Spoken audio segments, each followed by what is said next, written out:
আজকের এই রেসিপিটি সেই সকল মহিলাদের জন্য যাদের রুটিগুলো ফুলে না আর সেটি চাপাতে গিয়ে আপনাদের চাপাগুলো বিষ হয়ে যায়। আর রুটি ফুলবই কেমনি? রুটি যে একটা বানানি দেয় গো আর খেতার মতন মোড়া মোড়া অঙ্কা কি ফুলে কোনোদিন? রুটি বানান না বইলো পাতলা করে আর পেল ফেলা কাগজের মতন হিংকে একদম ফুইলা তুলা পর মুখের মধ্যে দেওয়ার নগে চাকুম চুকুম করার আগেই শেষ।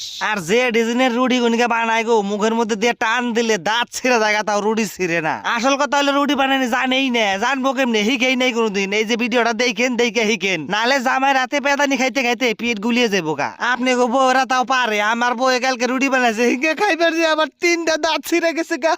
কম রাগে কি ভিডিও বানিবেন? আপনারা কিন্তু মাইন্ড করেন না, আসলে এই ভিডিওটা হলো আমার বউর নিকে। আপনারা একটু কমেন্টে কইেনছে আমার বউরে বুঝিয়ে জানি একটু নরম করে রুটি বানায়। এই কচি বয়সে আমার 3টা দাঁত পড়ে গেছে গা, আমার কি কম দুঃখ? হ্যাঁ, আমার এই কচি বয়সের কাহিনী শুনাইবার যায় না, রুটির রেসিপি ফুরিয়ে গেল গা। যাই হোক, এর পরের ভিডিওতে রেসিপি দিমুনি, ওই ভিডিওটা দেখে দেখে আপনারা হিকে নুয়েন, নালে গোল স্বামীনের রাতের পেদানি।